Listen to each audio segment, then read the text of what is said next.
형님, 수육은 삶았죠? 김치통 여기 둘게요. 꽉꽉 채워줘요. 그 한마디가 모든 비극의 시작이었습니다. 아니, 형님, 아직도 다 못했어요? 수육은 삼겹살로 준비했죠? 그나저나 어머니는 진짜 노망나셨나 봐. 이 추운 날 무슨 김장을 200폭이나 한대? 풀 메이크업에 명품 코트를 입은 두 동서는 땀범벅이 된 형님 앞에 뻔뻔하게 빈 김치통만 내밀었습니다. 그 순간 부엌 문이 쾅 하고 열리며 시어머니 박여사가 걸어 나왔습니다. 손에는 펄펄 끓는 수육 냄비가 들려 있었습니다. 이런 썩을 것들, 일하지 않은 자는 먹지도 말라 했다. 으악, 뜨거워. 어머니 미쳤어. 그날 마당에는 고소한 수육 냄새 대신 매콤한 복수의 향기가 진동했습니다. 김치통과 함께 아들 며느리의 뻔뻔한 가면까지 박살낸 시어머니의 통쾌한 참교육. 오늘의 사연 시작 전 구독, 좋아요와 함께 어디서 듣고 계신지 댓글로 남겨주세요. 반갑게 인사드리고 싶어요. 사연 시작합니다.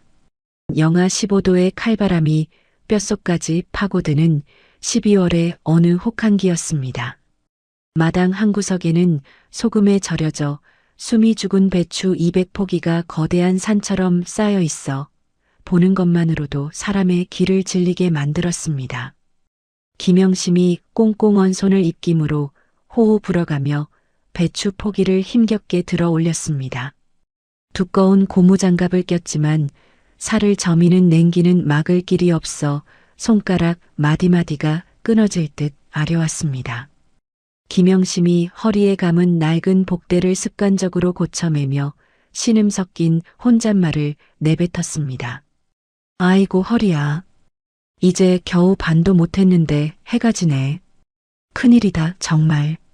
김영심이 터진 손등을 문지르며 어둑해지는 하늘을 근심스럽게 올려다보았습니다. 이틀 전부터 마트에 연차까지 내고 달려들었지만 혼자서 이 많은 양을 감당하기에는 역부족이었습니다. 그때 부엌 창문 너머로 시어머니 박말순 여사의 거친 기침 소리가 들려왔습니다. 쿨러, 쿨러. 김영심이 굽은 등을 펴지도 못한 채 차가운 물에 배추를 헹구며 중얼거렸습니다. 어머니 감기가 더 심해지셨네. 얼른 끝내고 쌍화탕이라도 데워드려야 하는데.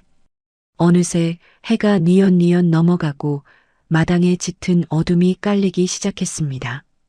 그때 대문 밖에서 요란한 자동차 엔진 소리가 정적을 깨더니 날카로운 쌍라이트 불빛이 마당을 대낮처럼 훤히 비췄습니다. 고급 세단 2대가 좁은 마당을 비집고 들어와 위협적으로 멈춰 섰습니다. 운전석 문이 열리고 화려한 모피 코트를 입은 둘째 며느리 최미희와 셋째 며느리 이수진이 차에서 내렸습니다. 김영심이 젖은 고무장갑을 낀 채 엉거주춤 일어서며 그들을 바라보았습니다. 최미희가 코를 감싸 쥐고 미간을 찌푸리며 날카롭게 쏘아붙였습니다. 아우 형님, 여기서 무슨 젓갈 냄새가 이렇게 심해요? 비린내 때문에 머리가 다 아프네, 진짜. 이수진이 뾰족한 구두굽으로 흙바닥을 톡톡 치며 비아냥거렸습니다. 그러게 말이에요. 형님, 아직도 다 못하셨어요? 저희는 바빠서 이제야 왔는데. 손이 너무 느리신 거 아니에요? 두 동서는 추위에 떨고 있는 김영심의 초췌한 몰골은 안중에도 없다는 듯 트렁크 쪽으로 걸어갔습니다. 그들이 트렁크에서 끙끙거리며 꺼내온 것은 성인 몸통만 한 커다란 김치통 4개였습니다. 최미희가 빈통을 김영심의 발치에 툭 던지며 당연하다는 듯 말했습니다. 형님, 여기 가득 채워주세요. 아시죠? 저희 그이 입맛 까다로운 거 생굴 넉넉히 넣어서 버무려줘요. 이수진이 휴대전화 거울을 보며 입술을 고치며 덧붙였습니다. 맞아요. 우리 애들은 매운 거 잘 못 먹으니까 고춧가루 좀 덜 넣은 걸로 따로 빼주시고요. 아, 수육은요? 삼겹살로 준비하셨죠? 배고파 죽겠네. 김영심이 기가 막혀 말문이 막힌 채 텅 빈 김치통과 뻔뻔한 동서들을 번갈아 보았습니다. 김영심이 떨리는 목소리로 힘겹게 입을 열었습니다. 너희들 정말 너무한다. 일손 도우러 온 게 아니라 김치만 받아가려고 온 거니? 방 안에 어머니 편찮으신 건 안 보이니? 최미희가 눈을 동그랗게 뜨고 콧방귀를 뀌며 대꾸했습니다. 형님, 우리가 놀다 왔어요? 다들 사업하느라 바쁜 사람들이에요. 형님처럼 마트 캐셔나 하는 사람이랑 시간이 같은 줄 아세요? 그 순간 부엌 문이 쾅 하고 열리더니 박말순 여사가 밖으로 뛰쳐나왔습니다. 박말순 여사의 양손에는 펄펄 끓고 있는 거대한 수육 냄비가 들려 있었습니다. 박말순 여사가 성큼성큼 걸어 나오자 김이 모락모락 피어오르는 냄비 위로 살기 등등한 눈빛이 도깨비 불처럼 번뜩였습니다. 최미희와 이수진이 흠칫 놀라 뒷걸음질치며 비명을 질렀습니다. 엄마야, 어머니, 뜨거워요. 그거 내려놓고 말씀하세요. 박말순 여사가 며느리들 코앞까지 다가가 들고 있던 냄비를 바닥에 그대로 내동댕이 쳤습니다. 우당탕? 굉음과 함께 뜨거운 국물이 사방으로 튀고 잘 익은 돼지고기 수육이 흙바닥에 처참하게 나뒹굴었습니다. 기름진 국물이 최미희의 하얀 모피 코트 자락에 튀어 흉한 얼룩을 만들었습니다. 최미희가 펄쩍 뛰며 옷을 털어내고 악을 썼습니다.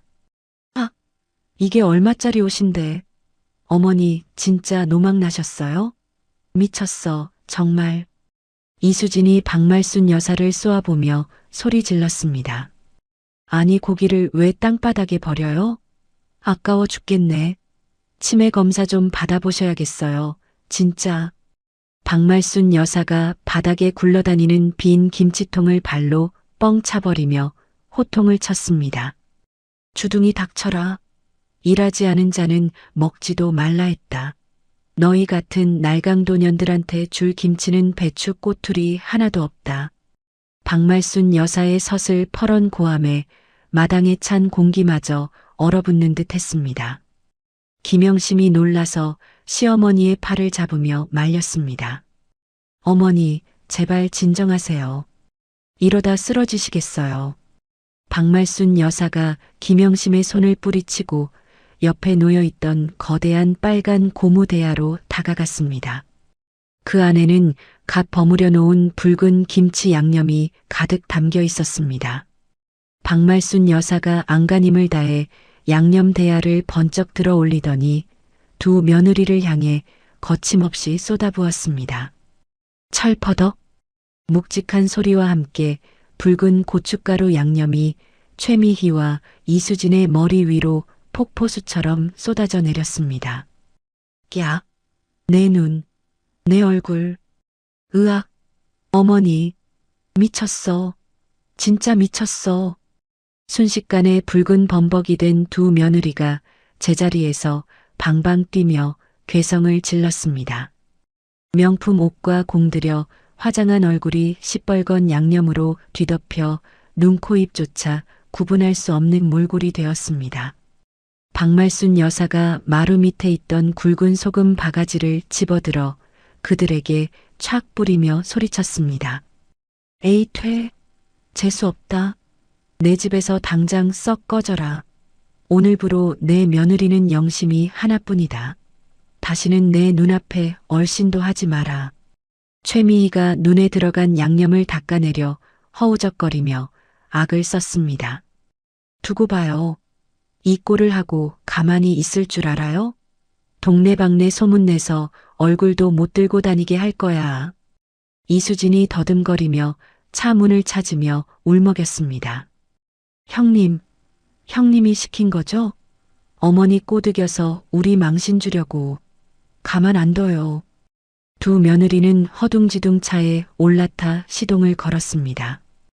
고급 세단 2대가 꽁무니를 빼듯 급하게 후진하여 대문을 빠져나갔습니다. 멀어지는 자동차 미등을 보며 박말순 여사가 그 자리에 힘없이 주저앉았습니다. 아이고, 아이고, 내 팔자야. 자식 농사를 헛지었어. 박말순 여사가 땅을 치며 가슴속 깊은 곳에서 올라오는 울음을 토해냈습니다. 김영심이 달려가 시어머니의 떨리는 어깨를 감싸 안으며 함께 울먹였습니다. 어머니, 그만 우세요. 제가 있잖아요. 네, 제가 어머니 딸 할게요. 제가 더 잘할게요. 박말순 여사의 거친 손이 김영심의 손을 꽉 붙잡았습니다. 한바탕 태풍이 지나간 마당에는 매운 고춧가루 냄새와 두 여자의 서러운 울음소리만 남았습니다. 밤이 깊어 사위가 고요해진 시각이었습니다. 부엌의 노란 백열등 아래 두 여자가 마주 앉았습니다. 박말순 여사가 흙이 묻지 않은 수육 몇 점을 물에 깨끗이 씻어 쟁반에 담아왔습니다. 그리고 갓 담근 김치를 손으로 길게 찢어 고기를 정성스럽게 돌돌 말았습니다.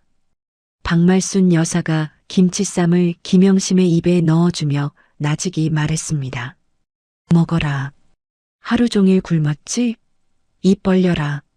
김영심이 눈물을 그렁그렁 매단 채 입을 크게 벌려 받아 먹었습니다. 매콤하고 알싸한 김치 맛과 고소한 고기 맛이 입안 가득 퍼지자 서러움이 북받쳐 올랐습니다. 박말순 여사가 김영심의 헝클어진 머리카락을 거친 손으로 쓸어 넘겨주며 떨리는 목소리로 말했습니다. 미안하다. 영심아. 정말 미안하다. 못난 시어머니 만나서 고생만 하고. 내 딸아. 김영심이 입안 가득 쌈을 우물거리며 세차게 고개를 저었습니다. 김영심이 눈물을 뚝뚝 흘리며 웅얼거렸습니다. 아니에요, 어머니. 전 괜찮아요. 흑, 정말 맛있어요. 어머니 손맛이 세상에서 제일 좋아요. 박말순 여사의 눈에서도 참았던 눈물이 주르륵 흘러내렸습니다. 두 사람은 서로의 손을 맞잡은 채 차가운 부엌 바닥에서 서로의 온기를 나누었습니다. 그날 밤 영심의 가슴속에는 매운 김치보다 더 뜨거운 무언가가 자리 잡았습니다. 그것은 혈육보다 더 진한 전우애이자 앞으로 닥쳐올 시련을 함께 견뎌낼 단단한 약속이었습니다. 습격 수정본. 다음 날 아침 동서들의 반격은 치졸하고도 신속하게 시작되었습니다. 최미희는 얼굴에 붉은 물이 든 채 퉁퉁 부은 눈으로 남편인 둘째 아들에게 전화를 걸어 거짓 울음을 터뜨렸습니다. 여보, 흑흑, 나 억울해서 못 살아. 어머니가 글쎄 완전히 노망이 났어. 갑자기 오물을 막 투척하고 욕을 하는데 사람 눈빛이 아니더라니까. 이수진도 질세라 셋째 아들에게 전화를 걸어 있지도 않은 사실을 지어냈습니다. 형님이 옆에서 키득키득 웃으면서 어머니를 부추겼다니까? 우리 보고 거지들이래. 형님이 자기만 유산 독차지하겠다고 아주 작정을 하고 어머니를 조종하는 게 분명해. 그 시각 김영심은 마트 계산대에서 파리한 안색으로 쉴 새 없이 밀려드는 물건의 바코드를 찍고 있었습니다. 손목 보호대를 했음에도 불구하고 김장 후유증으로 손목이 시큰거렸습니다. 그때 앞치마 주머니 속 휴대전화가 쉴 새 없이 진동하며 울려대더니 급기야 벨소리가 매장 안에 요란하게 울려 퍼졌습니다. 김영심이 당황하며 전화를 받자마자 둘째 아들의 고함이 수화기를 뚫고 터져나왔습니다. 야, 형수, 당신 제정신이야? 집구석 관리를 어떻게 했길래 어머니를 저 지경으로 만들어? 당신이 시켰지? 김영심이 손을 떨며 계산대 구석으로 몸을 숨기며 작게 대답했습니다. 도련님, 그게 아니에요. 동서들이 먼저 무례하게 구니까 어머니가 화를 못 참으셔서. 셋째 아들이 전화를 이어받아 비아냥거리며 말을 싹둑 잘랐습니다. 변명하지 마쇼. 재수 씨들 옷이랑 정신적 피해 보상 청구할 테니까 준비나 해요. 그리고 어머니 상태 이상하니까 우리가 요양병원 알아볼 거요. 형수는 빠져. 계산 대기줄에 서 있던 손님들이 웅성거리며 김영심을 쳐다보았고 마트 점장이 인상을 찌푸리며 다가왔습니다. 점장이 김영심의 어깨를 툭 치며 짜증 섞인 목소리로 통보했습니다. 김 여사님, 계산대에서 개인 통화 금지인 거 몰라요? 손님들 다 기다리잖아요. 김영심이 연신 고개를 숙이며 사과했지만 점장은 냉정하게 말을 이었습니다. 그리고 저번에 말한 권고사직건 오늘부로 정리합시다. 가정사가 그렇게 복잡하고 시끄러워서야 어디 서비스직 하겠어요? 오늘까지만 하고 그만두세요. 김영심은 억울함에 가슴을 쳤지만 입이 떨어지지 않아 죄송하다는 말만 반복하며 고개를 푹 숙였습니다. 생계가 막막해졌다는 두려움보다 당장 아픈 시어머니 약값은 어떻게 해야 할지 눈앞이 캄캄해졌습니다. 그날 오후 해직 통보를 받고 터덜터덜 집으로 돌아온 김영심은 방에 누워 앓고 있는 박말순 여사의 머리맡에 앉았습니다. 박말순 여사는 어제 일의 충격과 한파 속 노동으로 인해 몸살이 나 열이 펄펄 끓고 있었습니다. 김영심이 물수건을 짜서 시어머니의 뜨거운 이마에 올려주었습니다. 그때 김영심이 마루에 잠시 놓아둔 휴대전화 화면이 번쩍이며 메시지 알림음이 연달아 울렸습니다. 카톡? 카톡? 카톡? 목이 말라 물을 마시러 힘겹게 몸을 일으켰던 박말순 여사가 우연히 그 화면을 들여다보게 되었습니다. 화면에는 최미희가 보낸 사진과 메시지가 떠 있었습니다. 최미희의 명품 코트 얼룩 사진 세탁비 200만 원, 정신과 진료비 300만 원. 오늘 내로 입금 안 하면 노인 학대랑 방임으로 형사 고소할 거야. 이수진 가짜 깁스 사진 전치 2주 진단서 끊었어. 형님 인생 종치기 싫으면 좋게 합의해요. 돈 없으면 각서라도 쓰던가. 박말순 여사의 손이 부들부들 떨리더니 들고 있던 물그릇을 놓칠 뻔했습니다. 박말순 여사가 거친 숨을 몰아쉬며 장롱 깊숙한 곳을 뒤적거려 낡은 보자기 하나를 꺼냈습니다. 그 안에는 평생 시장바닥에서 채소 장사를 하며 모은 꼬깃꼬깃한 통장 몇 개와 도장이 들어 있었습니다. 박말순 여사가 돋보기를 쓰고 통장 마지막 장의 잔고를 확인했지만 숫자는 너무나 초라했습니다.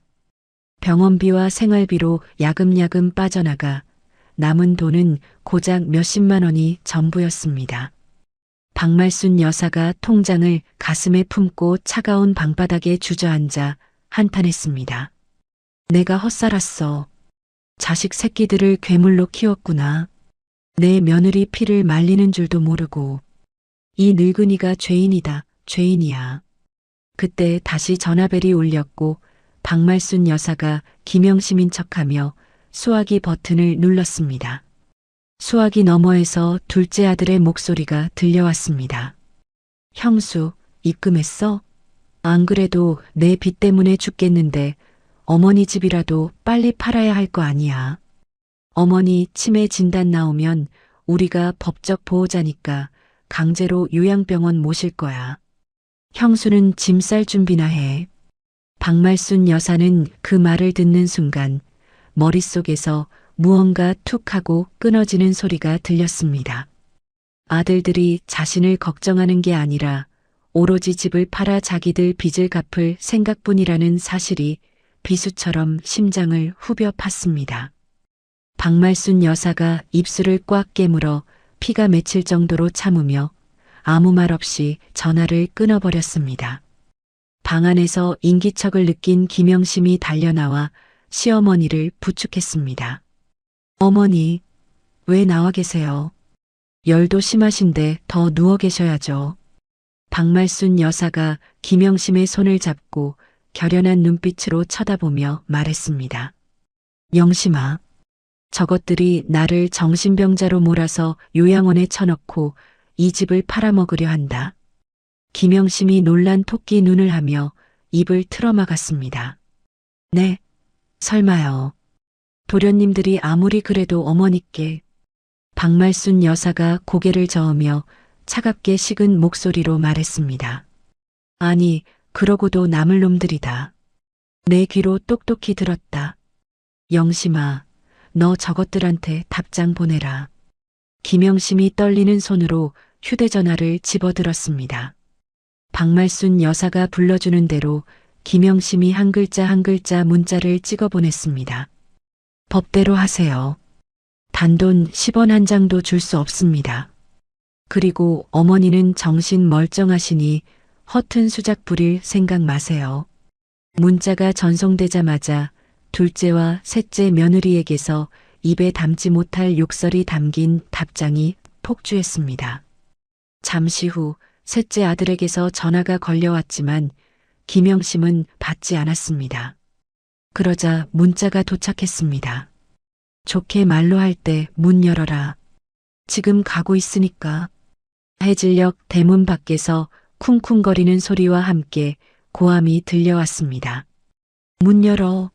안에 있는 거 다 알아. 당장 나와. 김영심이 창문 틈으로 밖을 내다보니 둘째 아들과 셋째 아들이 씩씩거리며 대문을 발로 차고 있었습니다. 김영심이 두려움에 떨며 대문의 빗장을 한 번 더 단단히 걸어 잠갔습니다. 어머니, 도련님들이 진짜 왔어요. 어떡하죠? 경찰을 부를까요? 박말순 여사가 지팡이를 짚고 일어나며 매섭게 쏘아붙였습니다. 경찰은 무슨 집안 망신이다. 겁먹지 마라. 내 집이다. 저놈들은 더 이상 내 자식이 아니다. 박말순 여사가 안방 문갑에서 돌아가신 남편이 생전에 쓰던 묵직한 야구 방망이를 꺼내 들었습니다. 오늘 누구 하나 죽어나가야 끝날 모양이다. 대문 밖에서는 아들들이 담을 넘을 기세로 날뛰며 대문을 흔들어댔고 낡은 대문은 위태롭게 덜컹거렸습니다. 집 안에는 금방이라도 터질 것 같은 폭풍 전야의 긴장감이 감돌았습니다. 김영심은 야구 방망이를 쥔 시어머니의 등 뒤에 서서 다가올 싸움이 결코 쉽지 않을 것임을 직감했습니다. 하지만 더 이상 물러설 곳은 없었습니다. 김영심이 주먹을 꽉 쥐며 입술을 앙다물었습니다. 그래, 어머니는 내가 지킨다. 누구도 어머니를 건드리지 못하게 할 거야. 그녀의 눈빛이 전에 없이 단단하게 빛나기 시작했습니다. 검은 그림자와 낯선 방문자 수정본. 며칠 후 스산했던 겨울바람이 잠시 잦아들고 희미한 오후 햇살이 마당에 내리쬐고 있었습니다. 김영심이 마당 한구석에 흩어진 배추 시래기를 주워 담으며 욱신거리는 허리를 폈습니다. 그때 굳게 잠가둔 대문에 디지털 도어락이 띠띠띠띠하며 경쾌한 전자음을 냈습니다. 김영심이 화들짝 놀라 빗자루를 꽉 쥐며 대문 쪽을 노려보았습니다. 가족 외에는 비밀번호를 아는 사람이 없었기에 등골이 서늘해졌습니다. 누구세요? 비밀번호를 어떻게 알았어요? 철컥 소리와 함께 문이 열리고 번들거리는 은색 양복을 입은 중년 남자가 능글맞은 웃음을 흘리며 마당으로 들어섰습니다.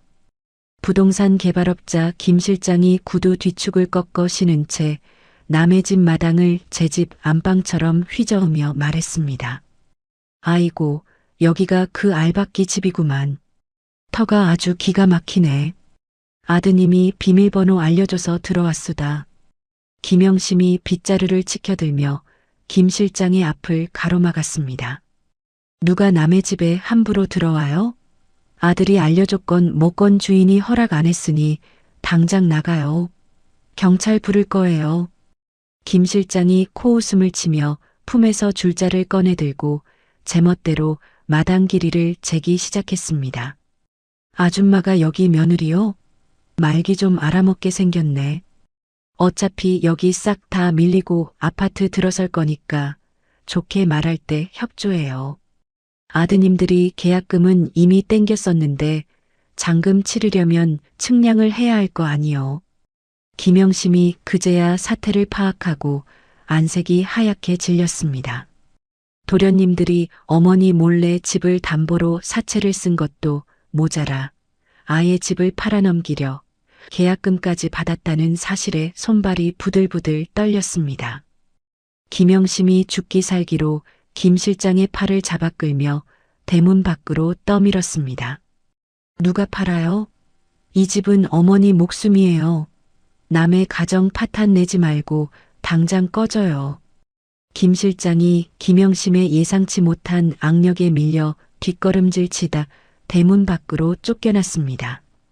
김 실장이 대문 틈으로 침을 퇴뱉으며 어딘가로 전화를 걸었습니다. 예, 사장님. 여기 며느리가 보통 내기가 아니네요. 아주 악을 쓰고 덤비는데 직접 와서 해결하셔야겠습니다.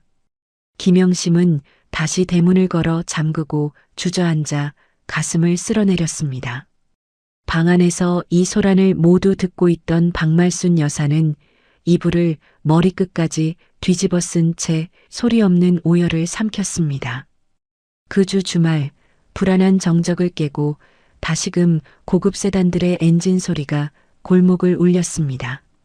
인터폰 화면에 둘째 아들과 셋째 아들 내외의 모습이 잡히자 김영심의 심장이 쿵쾅거리기 시작했습니다. 김영심은 직감적으로 오늘이 결판을 내는 날임을 깨달았습니다. 그녀는 떨리는 손으로 주머니에 있던 휴대전화를 꺼내 동영상 촬영 모드를 켰습니다. 그리고 거실 전체가 잘 보이는 장식장 위 가족사진 액자 틈새에 휴대전화를 교묘하게 숨겨두었습니다. 무슨 일이 생기면 증거라도 남겨야 해. 김영심이 심호흡을 하고 도어락 잠금을 해제하자 아들 내외가 들이닥쳤습니다. 둘째 며느리 최미희와 셋째 며느리 이수진이 손에 큼지막한 과일 바구니를 들고 거실로 들어왔습니다. 마치 지난번 김장 사건은 없었던 일인 양 그들의 표정은 소름 끼치도록 태연했습니다. 최미희가 식탁 위에 과일 바구니를 쿵 내려놓으며 호들갑을 떨었습니다. 어머님 식사는 하셨어요? 저희가 어머니 좋아하시는 배랑 사과 좀 사왔어요. 형님, 뭐해요?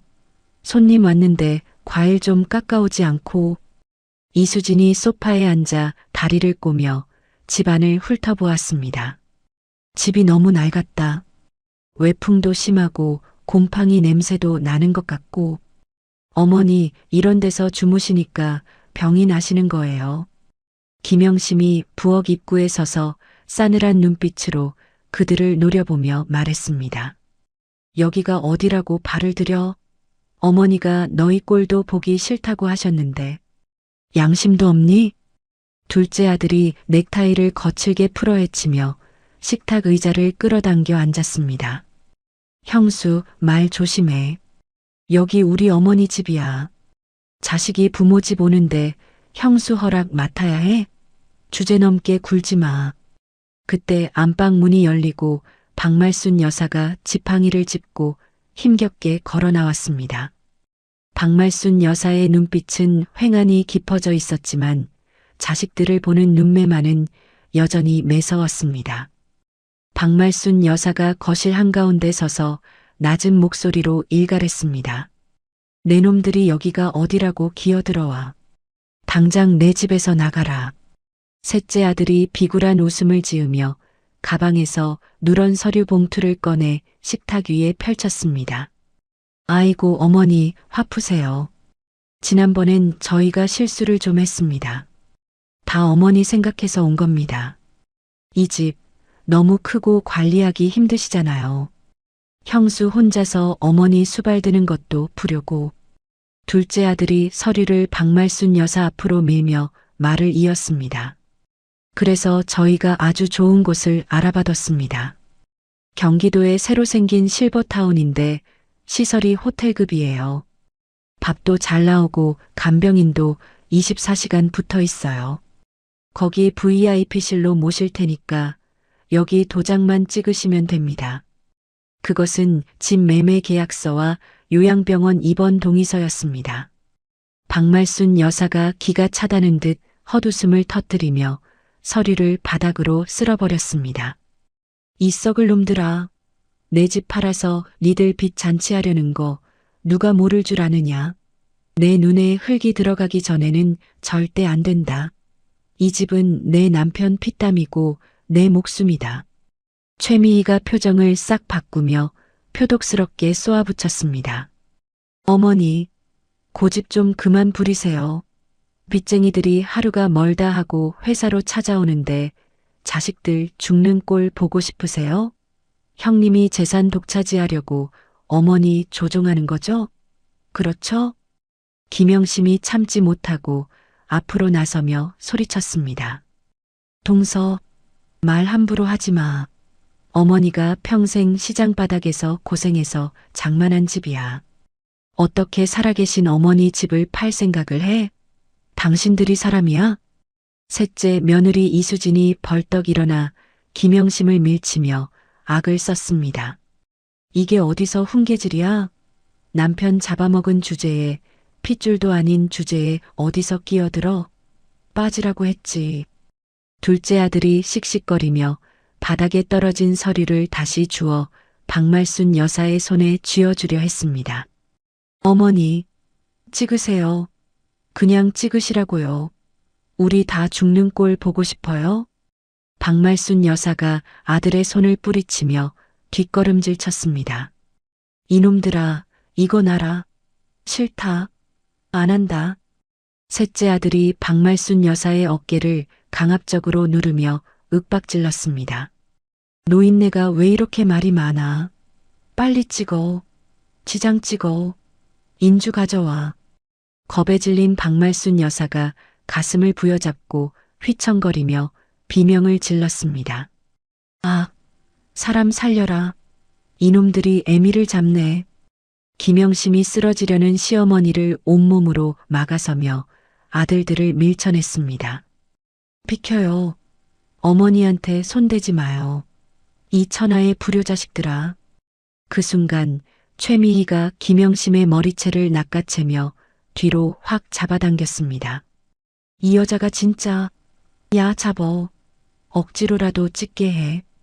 김영심의 고개가 뒤로 젖혀지며 고통스러운 비명이 터져나왔습니다. 아, 이거나. 어머니, 어머니 도망치세요. 이수진까지 합세하여 김영심의 팔을 비틀었고 거실은 순식간에 고성과 폭력이 난무하는 아수라장으로 변했습니다. 와장창, 집안의 화분들이 깨지고 식탁 위의 과일들이 바닥을 뒹굴며 지시겨졌습니다. 박말순 여사는 바닥에 주저앉아 짐승처럼 변해버린 자식들을 보며 공포에 질려 덜덜 떨었습니다.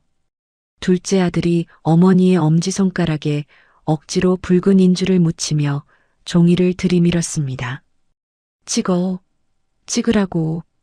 김영심은 머리카락이 한 웅큼 뽑히는 고통 속에서도 시어머니 쪽으로 손을 뻗으며 절규했습니다. 안 돼요. 안 돼. 어머니, 찍으시면 안 돼요. 깨진 화분 조각에 김영심의 발등이 찢겨 붉은 피가 배어 나왔지만 그녀는 아랑곳하지 않고 시어머니를 향해 기어가려 발버둥 쳤습니다. 절망적인 상황 속에서 장식장 위에 숨겨진 김영심의 휴대전화 카메라는 이 참혹한 폐륜의 현장을 조용히 그리고 빠짐없이 기록하고 있었습니다. 박말순 여사와 김영심의 눈이 마주쳤습니다. 두 여자의 눈빛은 공포와 슬픔, 그리고 세상에 대한 원망으로 가득 차 있었습니다. 닫힌 대문 안의 비극은 절정으로 치닫고 있었고 그들을 구해줄 사람은 아무도 없어 보였습니다. 수정본. 거실 바닥에는 깨진 화분 흙이 검게 흩뿌려져 있고 김영심의 비명과 며느리들의 악다구니가 뒤엉켜 아비규환이 따로 없었습니다. 둘째 아들이 박말순 여사의 떨리는 손가락을 억지로 잡아 인주에 문지르려는 절체절명의 순간이었습니다. 쾅! 천둥 같은 굉음과 함께 굳게 닫혀있던 현관문이 부서질 듯 활짝 열렸습니다. 거친 숨을 몰아쉬며 서로 엉켜있던 가족들이 깜짝 놀라 동작을 멈추고 현관 쪽을 바라보았습니다. 검은색 정장을 입은 건장한 남성 4명이 순식간에 거실로 들이닥쳐 박말순 여사를 붙잡고 있던 둘째 아들과 셋째 아들의 팔을 꺾어 제압했습니다. 아, 뭐야? 당신들 누구야? 이거 안 나? 아들들이 팔이 꺾인 채 고통에 찬 비명을 지르는 사이 정장 차림의 남성들이 양옆으로 도열하며 허리를 90도로 숙였습니다. 회장님 들어가시죠. 구두굽 소리가 또각또각 거실 바닥을 울리며 백발이 성성한 노신사가 지팡이를 짚고 천천히 들어섰습니다. 국내 식품업계 1위 기업 진수성찬의 최 회장이었습니다. 최 회장은 난장판이 된 거실 풍경과 머리채가 헝클어진 채 피를 흘리며 주저앉은 김영심, 그리고 공포에 질려 사시나무 떨듯 떠는 박말순 여사를 번갈아 보며 미간을 깊게 찌푸렸습니다. 최 회장이 지팡이로 바닥을 쿵 찍으며 우렁찬 목소리로 호통쳤습니다. 이게 무슨 패륜적인 짓거리냐? 짐승만도 못한 놈들 같으니라고. 부모 자식 간에 이게 무슨 추태야. 제압당한 둘째 아들이 억울하다는 듯 얼굴을 붉히며 소리쳤습니다. 당신 누구야? 남의 가정사에 왜 끼어들어? 이거 명백한 가택 침입이야. 경찰 부를 거야. 최 회장이 코웃음을 치며 비서에게 눈짓하자 비서가 아들의 팔을 거칠게 놓아주었습니다. 최 회장이 품에서 낡은 수첩 하나를 꺼내들며 바닥에 주저앉은 김영심을 바라보았습니다. 자니가 고 김철수 씨의 부인 김영심 씨인가? 김영심이 헝클어진 머리를 정리할 새도 없이 놀란 눈으로 고개를 끄덕였습니다. 네, 제가 영심인데요. 누구신데 죽은 제 남편 이름을. 최 회장의 눈가가 촉촉해지며 떨리는 목소리로 말했습니다. 철수 형님. 아니, 김철수 씨에게 묵은 빚을 갚으러 왔네. 20년이나 걸렸구먼. 최 회장이 회상에 잠긴 듯 허공을 응시하며 말을 이었습니다. 20년 전 내가 사업에 실패하고 며칠을 굶어 한강 다리 위를 서성일 때였지. 그때 지나가던 김철수 씨가 나를 끌어내려 국밥 한 그릇을 사주더군.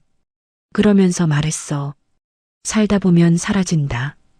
우리 어머니 김치에 밥 한 그릇 먹으면 호랑이 기운도 솟는다고.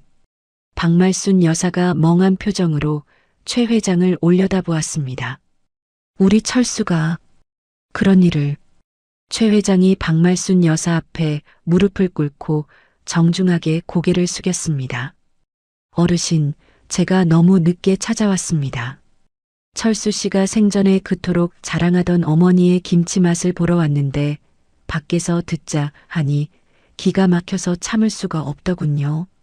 상황을 지켜보던 셋째 며느리 이수진이 눈을 가늘게 뜨더니 갑자기 비명을 지르듯 소리쳤습니다. 어머, 저분, 나 뉴스에서 봤어. 진수성찬 그룹 최 회장님이잖아. 그 식품 재벌. 진수성찬이라는 말에 둘째 아들과 셋째 아들의 눈이 휘둥그레졌습니다. 그들은 방금 전까지의 험악한 표정을 싹 지우고 급하게 옷매무새를 고치며 비굴한 미소를 지었습니다. 둘째 아들이 허리를 굽실거리며 최 회장에게 다가갔습니다. 아이고 회장님, 몰라 뵈었습니다. 제가 이 집 큰아들입니다. 아니, 저희 죽은 형님 친구분이셨군요. 진작 말씀하시지 그러셨습니까? 셋째 아들도 질세라 달려와 최 회장의 손을 잡으려 했습니다. 회장님, 오해십니다. 저희가 어머니랑 대화가 좀 격해져서 아시잖습니까? 노인네들 고집이 보통이 아닌 거. 다 효도하려고 그런 겁니다. 최 회장이 더럽다는 듯 아들의 손을 내치며 차갑게 말했습니다. 내 눈에는 자네들 같은 불효자식은 안 보이네. 나는 오직 김영심 씨와 박말순 여사님을 뵈러 온 거야. 최 회장이 김영심을 바라보며 부드러운 목소리로 부탁했습니다. 영심 씨, 실례가 안 된다면 그 김치 맛 좀 볼 수 있겠습니까? 김영심이 떨리는 다리를 부여잡고 부엌으로 들어가 붉은 양념이 밴 김장 김치 한 포기를 꺼내 떨리는 손길로 썰었습니다. 그리고 찬밥 한 덩이를 물에 말아 소박한 밥상을 차려내왔습니다. 거실에 깨진 화분 조각들 사이로 김치 냄새가 퍼져나갔습니다. 최 회장이 식탁에 앉아 김치를 손으로 집어 밥 위에 얹어 입으로 가져갔습니다. 아삭! 경쾌한 소리와 함께 매콤하고 시원한 향이 거실에 퍼졌습니다. 최 회장이 눈을 감고 천천히 씹더니 이내 굵은 눈물방울을 뚝뚝 흘렸습니다. 으어헝! 바로 이 맛이야. 철수 씨가 말한 게 이거였어. 어머니의 손맛. 최 회장이 손수건으로 눈물을 닦으며 수행 비서에게 손짓했습니다. 비서가 가죽 서류 가방에서 미리 준비해 온 계약서와 봉투를 꺼내 최 회장에게 건넸습니다. 최 회장이 김영심에게 계약서를 내밀며 말했습니다. 영심 씨, 이 김치 레시피를 우리 진수성찬의 프리미엄 브랜드로 런칭하고 싶습니다. 박여산의 김치라는 이름으로 말입니다. 거실에 있던 모든 사람의 입이 딱 벌어졌습니다. 김영심이 믿기지 않는다는 듯 되물었습니다. 제 김치를요? 하지만 저는 그냥 집에서 담그는 건데. 최 회장이 고개를 저으며 단호하게 말했습니다. 아닙니다. 이건 기술입니다. 문화유산이고요. 여기 계약금과 기술 이전료 명목으로 준비한 1차 계약금입니다. 최 회장이 봉투에서 자기 압수표 한 장을 꺼내 김영심의 손에 쥐어주었습니다. 김영심이 수표를 확인하고는 눈을 의심하며 입을 다물지 못했습니다. 그곳에는 0이 셀 수 없이 많이 찍힌 숫자가 선명하게 인쇄되어 있었습니다. 주말이라 은행 이체가 불가능할 것을 대비해 최 회장이 미리 준비해 온 거액의 수표였습니다. 그 액수를 곁눈질로 확인한 둘째 며느리 최미희의 눈이 탐욕으로 번들거렸습니다. 최미희가 김영심의 팔짱을 끼며 콧소리를 내며 아양을 떨었습니다. 어머 형님, 대박이다. 역시 우리 형님 솜씨 내가 알아봤다니까? 그 돈으로 우리 빚 좀 갚고 다 같이 잘 살면 되겠다. 그치? 우리 가족이잖아.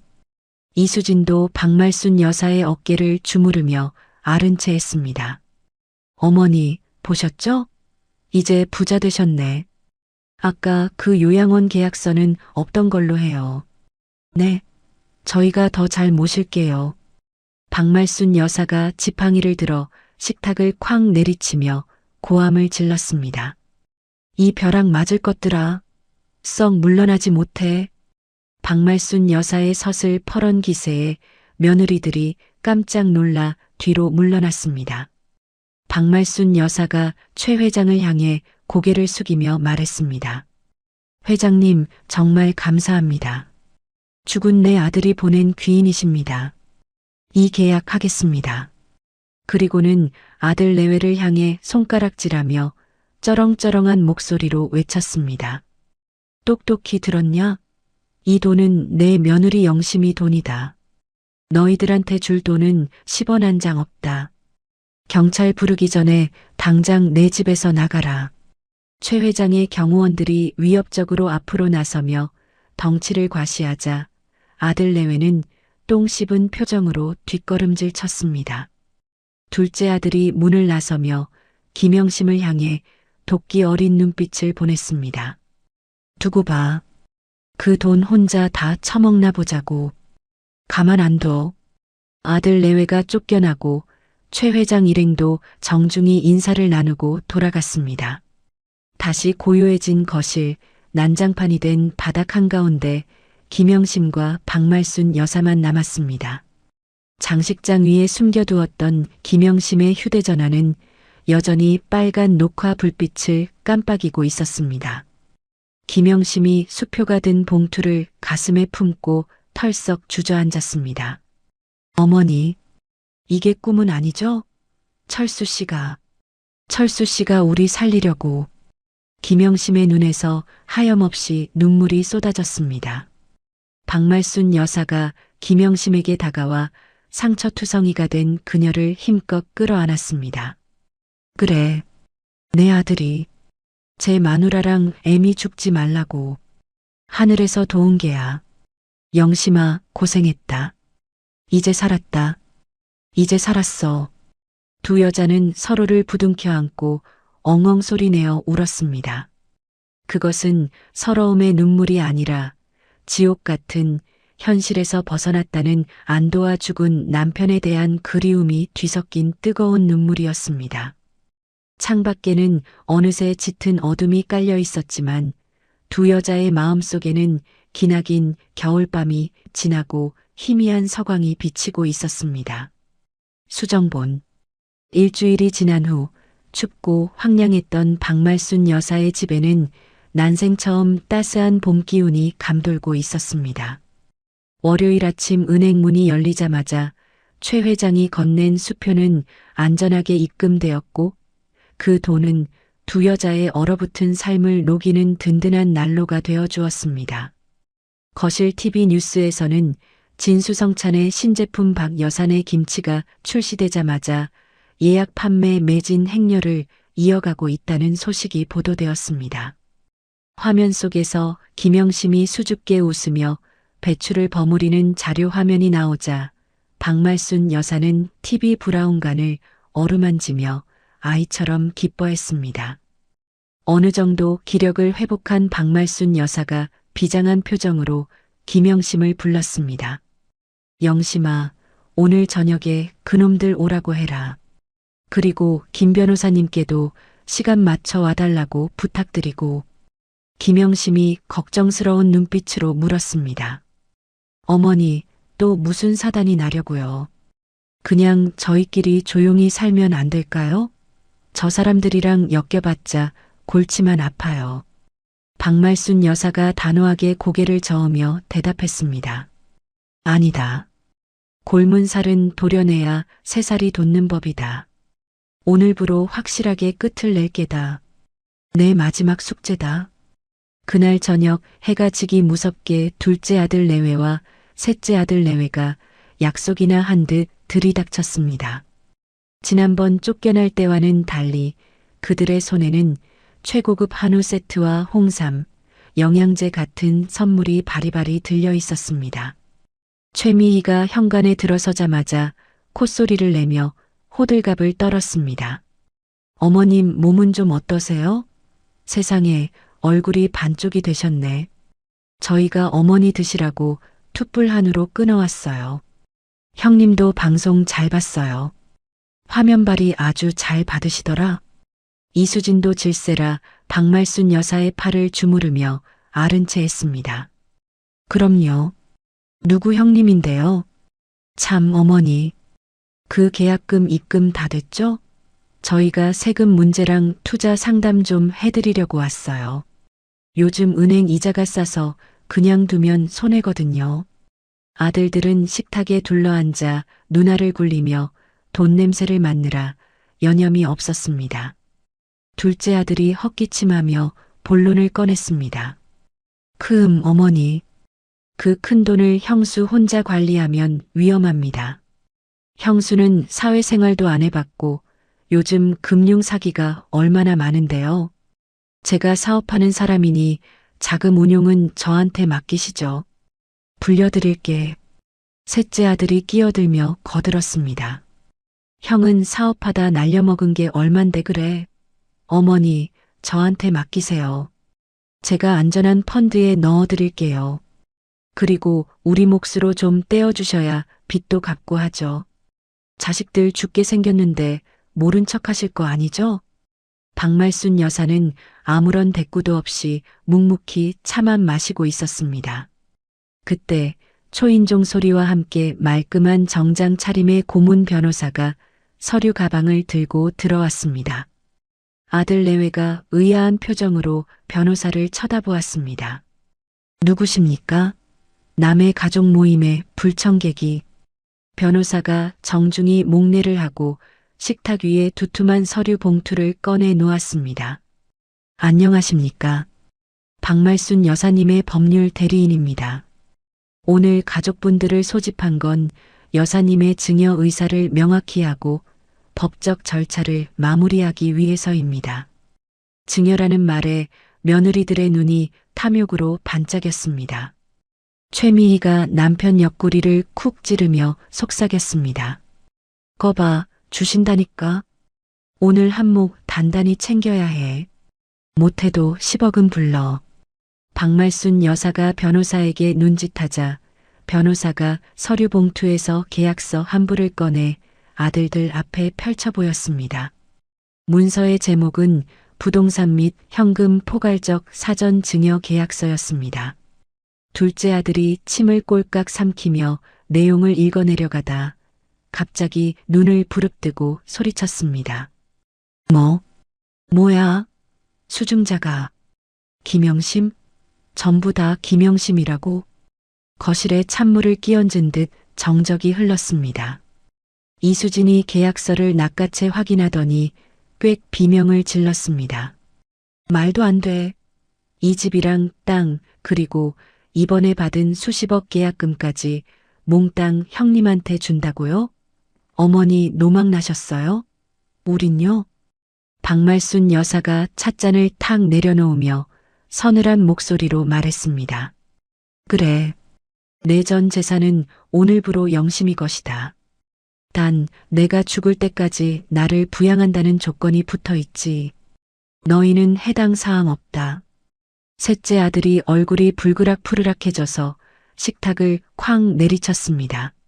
어머니, 우리가 자식입니다. 핏줄이라고요.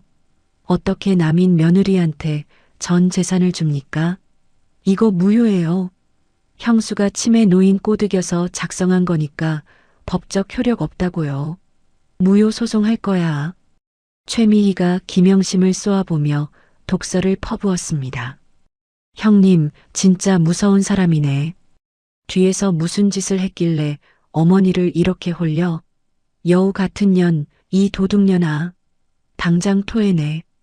아수라장이 된 분위기 속에서 변호사가 안경을 고쳤으며 차분하게 입을 열었습니다. 진정하십시오. 박 여사님은 대학병원에서 정신감정을 마치셨고 의사소통 능력과 판단력에 전혀 문제가 없다는 전문의 소견서를 받아두었습니다. 이 증여계약은 완벽하게 합법적입니다. 둘째 아들이 씩씩거리며 삿대질을 해댔습니다. 웃기지 마. 유류분 반환 청구 소송할 거야. 자식한테도 법적으로 보장된 몫이 있다고. 내 목 내놔. 법대로 해.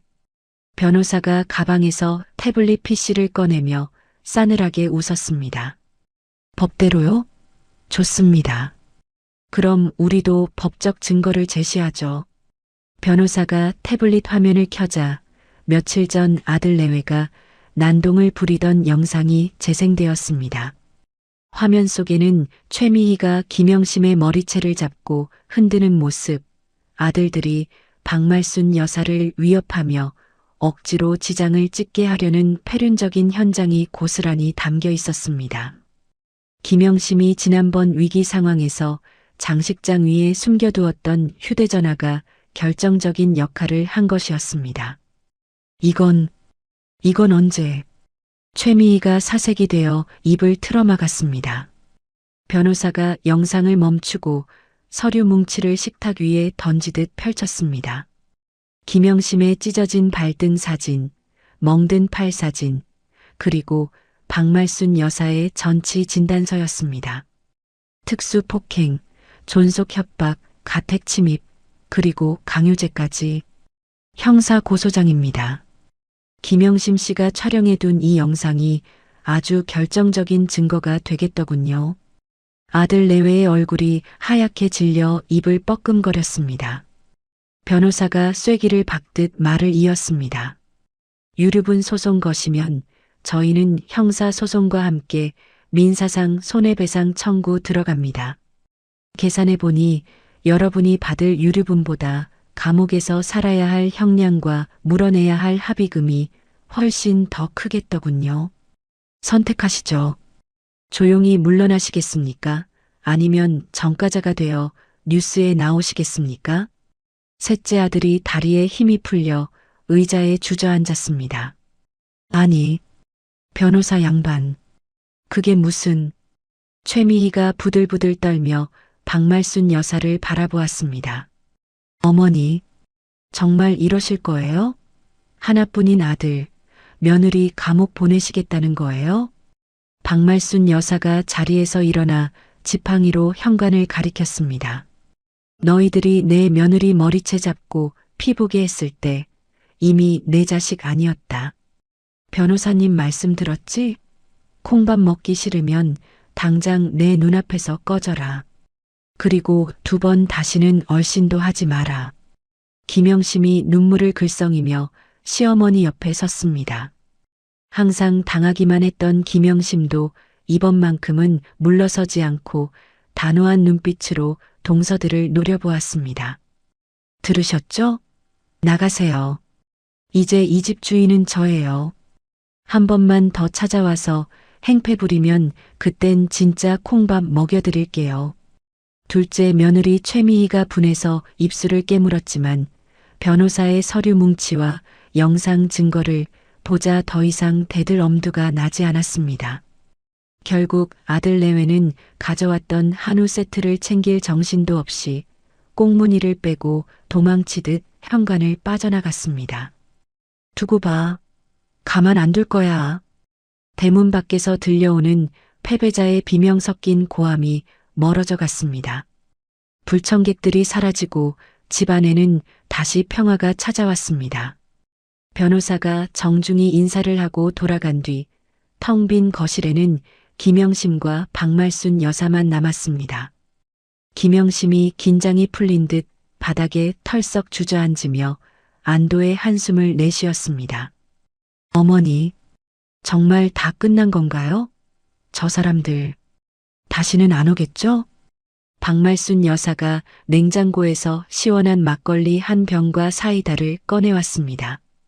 그래, 다 끝났다. 감옥 가기 싫으면 얼씬도 못할 거다. 이제 징글징글한 놈들 안 보고 살아도 된다. 박말순 여사가 양은 대접에 막걸리를 콸콸 붓고 사이다를 섞어 김영심에게 건넸습니다. 바꿔라. 오늘이야말로 진짜 잔칫날이다. 우리 며느리 속 시원하게 들이켜라. 김영심이 두 손으로 대접을 받으며 울다가 웃다가 했습니다. 어머니, 저 진짜 어머니 딸 된 거 맞죠?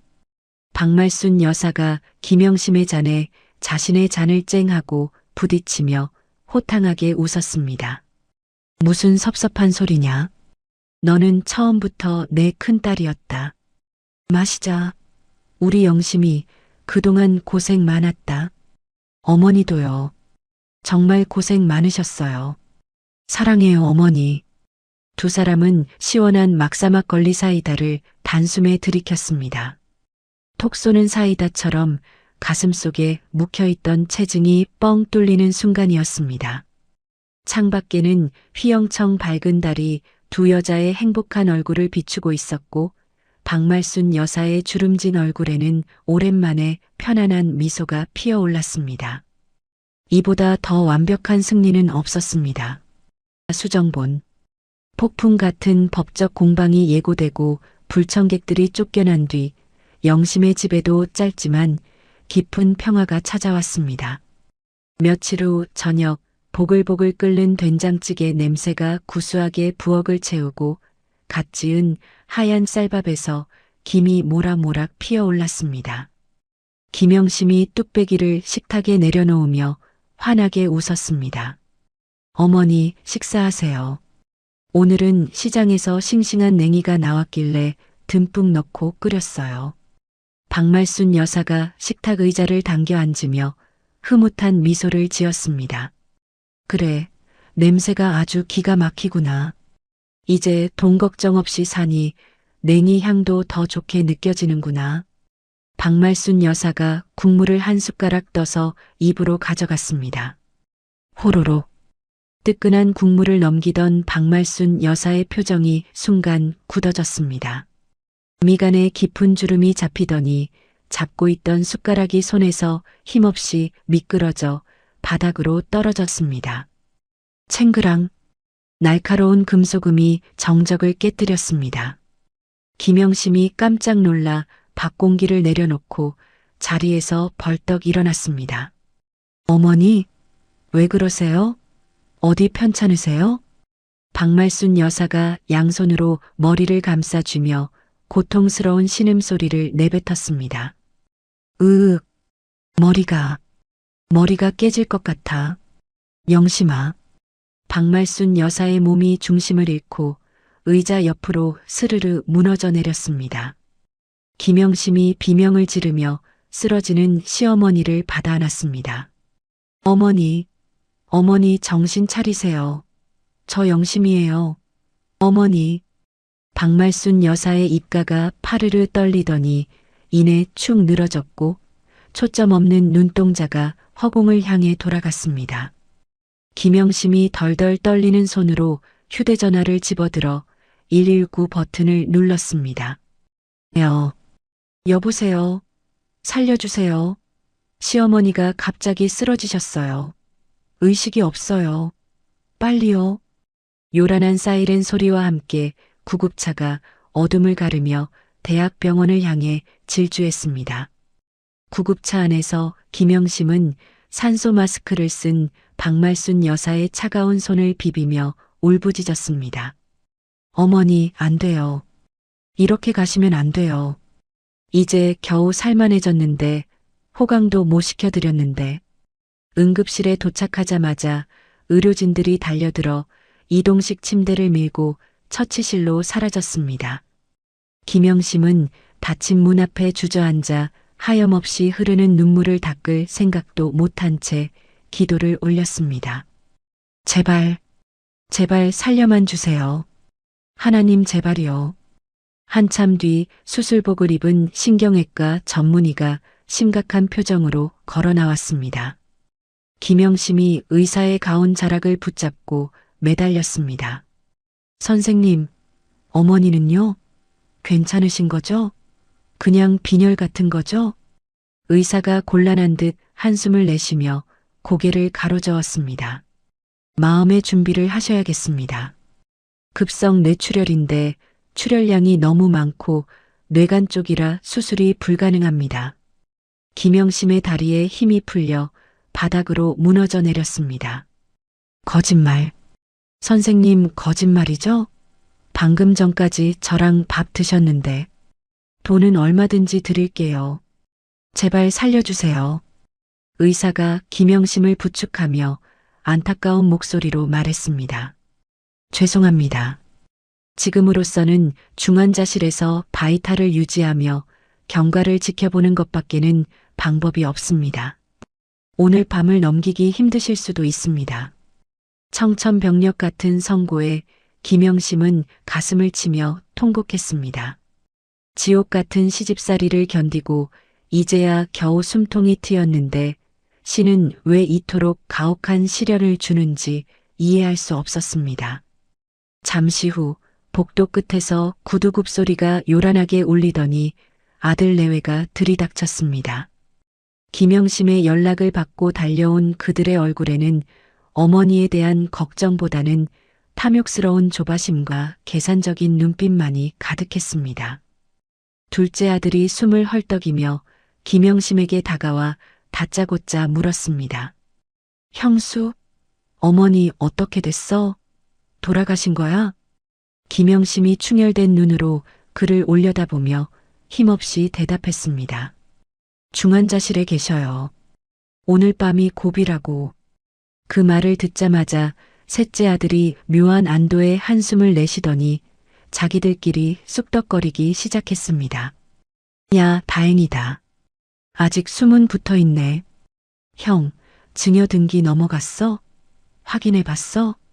둘째 아들이 휴대전화로 대법원 등기소 앱을 조회해 보더니 인상을 팍 썼습니다. 아직 처리 중이야. 등기 완료되려면 며칠 걸리는데 그 전에 돌아가시면 이거 무효 소송 걸 수 있어. 증여가 완료되기 전에 사망하면 상속 재산으로 잡혀서 우리가 유류분 주장하기 훨씬 쉬워진다고. 최미희가 김영심의 어깨를 툭 치며 뻔뻔하게 손을 내밀었습니다. 형님, 어머니 지갑이랑 통장 어디 있어요? 병원비 정산하려면 비밀번호 알아야 하니까 빨리 내놔요. 나중에 딴 주머니 찰 생각하지 말고. 이수진도 거들며 비아냥거렸습니다. 맞아요. 어차피 등기 넘어가기 전에 돌아가시면 법적으로 우리도 권리 있어요. 형님 혼자 다 먹을 생각 마요. 산소호흡기에 의지의 사경을 헤매는 어머니를 벽 하나 사이에 두고 법적 허점을 노리며 돈 계산부터 하는 자식들의 모습에 김영심의 머릿속에서 무언가가 툭 하고 끊어졌습니다. 슬픔이 거대한 분노로 바뀌어 김영심의 온몸을 휘감았습니다. 김영심이 벌떡 일어나 최미희의 손을 거칠게 뿌리치며 소리쳤습니다. 너희들이 사람이니 짐승도 제 부모 아프면 슬퍼할 줄 알아. 어머니가 지금 죽느냐 사느냐 하는데 등기 타령이 나와? 둘째 아들이 움찔하며 뒷걸음질 쳤지만 이내 표정을 구기며 대들었습니다. 뭐, 형수가 뭔데 소리를 질러. 우리는 자식으로서 당연한 권리를 찾는 거야. 법적으로 아직 내 어머니 집이라고. 김영심이 악에 받친 목소리로 응급실이 떠나가라 고함을 질렀습니다. 닥쳐. 다들 나가. 꼴도 보기 싫으니까 당장 꺼져. 어머니가 깨어나시면 내가 다 말씀드릴 거야. 너희들이 여기 와서 무슨 짓거리 했는지 토씨 하나 안 빼고 다 말할 거라고. 김영심의 살기 어린 눈빛에 기가 눌린 아들 내외가 쭈뼛거리며 병실 밖으로 밀려났습니다. 셋째 며느리가 투덜거리며 복도로 나가면서 쏘아붙였습니다. 아우, 진짜 무식해서 말이 안 통하네. 나가 있으면 되잖아. 어머니 돌아가시면, 아니 숨 끊어지면 바로 연락이나 해요. 사망 진단서 떼야 하니까. 아들 내외가 복도 의자에 앉아 휴대전화 게임을 하거나 변호사를 알아보느라 전화를 돌리는 사이 김영심은 다시 중환자실 면회 창구 앞에 섰습니다. 유리벽 너머로 수많은 기계장치에 둘러싸인 박말순 여사의 모습이 보였습니다. 김영심이 차가운 유리에 이마를 대고 흐느끼며 속삭였습니다. 어머니, 들리시죠? 제발. 저것들 보란 듯이 일어나셔야죠. 이렇게 가시면 너무 억울하잖아요. 밤이 깊어가고 병원 복도에는 무거운 정막만이 감돌았습니다. 김영심은 뜬 눈으로 밤을 지새우며 시어머니의 바이탈 모니터 화면만 뚫어져라 쳐다보았습니다. 규칙적으로 울리던 기계음이 영심의 심장 박동처럼 불안하게 들려왔습니다. 새벽빛이 푸르스름하게 밝아올 무렵이었습니다.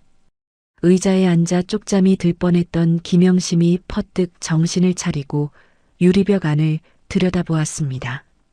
그때 박말순 여사의 앙상한 손가락이 미세하게 까딱이는 것이 보였습니다. 처음에는 잘못 본 줄 알았지만 이번에는 눈꺼풀이 파르르 떨리는 것이 분명했습니다. 김영심이 화들짝 놀라 인터폰을 잡고 간호사를 호출했습니다. 여기요. 간호사님, 여기 환자가 움직였어요. 눈을 뜨시려고 해요. 의료진들이 급하게 중환자실로 뛰어들어갔습니다. 의사가 박말순 여사의 눈에 펠라이트를 비추고 동공 반사를 확인했습니다. 유리벽 밖에서 초조하게 지켜보던 김영심을 향해 의사가 손짓했습니다. 김영심이 멸균 가운을 걸치고 떨리는 마음으로 중환자실 안으로 들어갔습니다. 의사가 심각한 표정으로 김영심에게 귓속말을 했습니다. 보호자님, 환자분이 기적적으로 의식을 찾으셨습니다.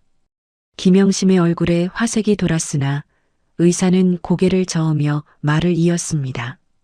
하지만 좋아지신 게 아닙니다. 임종 직전에 마지막 에너지를 태워 잠깐 정신이 맑아지는 회광반조 현상입니다. 김영심의 가슴이 철렁 내려앉았습니다. 의사가 시계를 확인하며 나직하게 경고했습니다. 시간이 정말 얼마 없습니다. 길어야 30분, 짧으면 10분입니다. 뇌압이 다시 오르면 영영 의식을 잃게 됩니다. 하실 말씀이 있다면 지금 하셔야 합니다. 마지막 인사를 준비하세요. 김영심이 입을 틀어막고 눈물을 쏟으며 침대 곁으로 다가갔습니다. 박말순 여사가 힘겹게 눈을 뜨고 흐릿한 시선으로 김영심을 찾고 있었습니다. 산소 마스크 속에서 박말순 여사의 입술이 달싹거렸습니다. 김영심이 귀를 가까이 대자 가늘고 쉰 목소리가 들려왔습니다. 심아. 김영심이 시어머니의 손을 뺨에 비비며 울먹였습니다. 네, 어머니. 저 여기 있어요. 알아보시겠어요? 박말순 여사가 힘겹게 고개를 끄덕이더니 밖에서 어슬렁거리는 아들들의 그림자가 비치는 문 쪽을 향해 눈동자를 굴렸습니다. 그 눈빛은 꺼져가는 생명을 태워 무언가를 간절히 그리고 강력하게 남기려는 듯 이글거리고 있었습니다. 김영심은 직감했습니다. 아직 등기가 넘어가지 않았다는 아들들의 대화를 어머니가 영혼으로라도 들었음을, 그리고 이것이 어머니가 세상에 남길 마지막 쐐기라는 것을. 김영심이 눈물을 닦고 결연한 표정으로 고개를 끄덕였습니다. 알겠어요, 어머니. 제가 다 알아들었어요. 잠깐만, 아주 잠깐만 기다리세요. 김영심이 중환자실 밖으로 뛰쳐나가며 주머니 속에 휴대전화를 꺼내 들었습니다. 그녀의 손가락이 급하게 김 변호사의 번호를 찾고 있었습니다. 마지막 유언 수정본. 김영심이 복도 구석으로 달려가 떨리는 손으로 통화 버튼을 눌렀습니다. 신호음이 몇 번 가기도 전에 고문 변호사의 차분하지만 긴장된 목소리가 들려왔습니다. 네, 김 대표님. 상황이 어떻습니까? 김영심이 울음을 삼키며 다급하게 속삭였습니다. 변호사님, 어머니가 의식이 돌아오셨어요. 그런데 의사 선생님이 시간이 정말 얼마 없대요. 10분, 길어야 20분이래요. 유언을 남기셔야 할 것 같아요. 혹시 지금 어디세요? 변호사가 다급하게 대답했습니다. 예상하고 있었습니다. 혹시 몰라 병원 앞 카페에서 대기 중이었습니다. 지금 바로 응급실로 뛰어가겠습니다. 3분이면 도착합니다. 제가 도착할 때까지 절대로 무슨 일이 있어도 아드님들이 여사님을 독대하게 두시면 안 됩니다. 억지로라도 막으세요. 아시겠죠? 전화를 끄는 김영심이 다시 중환자실 앞으로 돌아왔을 때 아들 내외는 자판기 커피를 마시며 히히덕거리고 있었습니다. 둘째 아들이 김영심을 힐끔 보며 비아냥거렸습니다. 형수, 누구랑 그렇게 비밀 통화를 해? 꿀쳐놓은 돈이라도 있어? 표정이 왜 그래? 어머니 가셨어? 김영심은 대꾸할 가치도 없다는 듯 입을 꾹 다물고 병실 문 앞을 단단히 막아섰습니다. 잠시 후 엘리베이터 문이 열리고 고문 변호사가 땀을 뻘뻘 흘리며 복도를 달려왔습니다. 변호사의 손에는 서류 가방과 전문 녹음 장비가 들려 있었습니다. 셋째 아들이 변호사를 알아보고 눈을 동그랗게 뜨며 앞을 가로막았습니다. 아니, 변호사 양반, 당신이 이 새벽에 여기 왜 와? 설마 어머니 돌아가셨어? 변호사가 거친 숨을 몰아쉬며 아들을 매몰차게 밀어내고 차갑게 말했습니다. 비키십시오. 박말순 여사님의 긴급 호출입니다. 임종 직전 유언을 집행해야 합니다. 유언이라는 단어에 아들 내외의 눈빛이 탐욕스럽게 번들거렸습니다. 최미희가 남편의 팔을 잡아 끌며 흥분해서 속삭였습니다. 여보, 기회야. 어머니 마음 돌리실 수도 있잖아. 죽기 전에 자식 찾는 게 부모 마음이야. 빨리 들어가자. 아들 내외가 우르르 병실 안으로 밀고 들어오려 하자 의료진이 제지하려 했으나 변호사가 손을 들어 말렸습니다. 들어오게 두십시오. 증인이 필요합니다. 단 소란을 피우거나 환자를 위협하면 즉시 퇴실 조치하고 유언 방해죄로 고소하겠습니다. 중환자실의 차가운 공기 속에 생명 유지 장치의 기계음만이 규칙적으로 울려 퍼지고 있었습니다. 비. 박말순 여사는 침대 헤드에 기대어 거칠고 힘겹게 숨을 몰아쉬고 있었습니다. 초점 없던 눈동자가 아들 내외가 들어오자 순간적으로 마지막 생명의 불꽃을 태우듯 매섭게 빛났습니다. 아들들이 어머니의 그런 강렬한 눈빛을 보고 흠칫 놀라 침대 발치에 엉거주춤 섰습니다. 둘째 아들이 짐짓 슬픈 표정을 지어 보이며 무릎을 꿇었습니다. 어머니, 흑흑, 저 왔어요. 둘째예요. 저 알아보시겠어요? 제가 잘못했어요. 셋째 아들도 질세라 달려들어 침대 난간을 잡고 울먹이는 척 연기를 시작했습니다. 어머니, 이렇게 가시면 안 되죠. 저희한테 한마디라도 해주셔야죠. 사랑한다고 해주세요. 박말순 여사가 산소 마스크 너머로 가르랑거리는 숨소리를 내며 손을 들어 올려 그들을 밀어내려 했습니다. 김영심이 얼른 다가가 시어머니의 등 뒤에 베개를 받쳐주며 귀에 대고 말했습니다. 어머니, 변호사님 오셨어요. 하고 싶은 말씀 다 하세요. 제가 옆에 있을게요. 변호사가 침대 옆으로 다가가 고성능 녹음기를 켜고 박말순 여사의 입가에 갖다 대었습니다. 변호사가 침착하고 또렷한 목소리로 말했습니다. 박말순님, 지금부터 하시는 말씀은 민법에 의거하여 법적 효력을 갖는 유언이 됩니다. 말씀하시기 힘드시겠지만 성함과 오늘 날짜를 말씀해 주십시오. 박말순 여사가 마른 입술을 떼며 쥐어짜듯 목소리를 내었습니다. 내 이름은 박말순. 오늘은 20XX년 12월. 갈라지고 끊어지는 목소리였지만 본인임을 확인하기에는 충분했습니다. 병실 안에 있던 모든 사람의 시선이 박말순 여사의 입술에 고정되었습니다.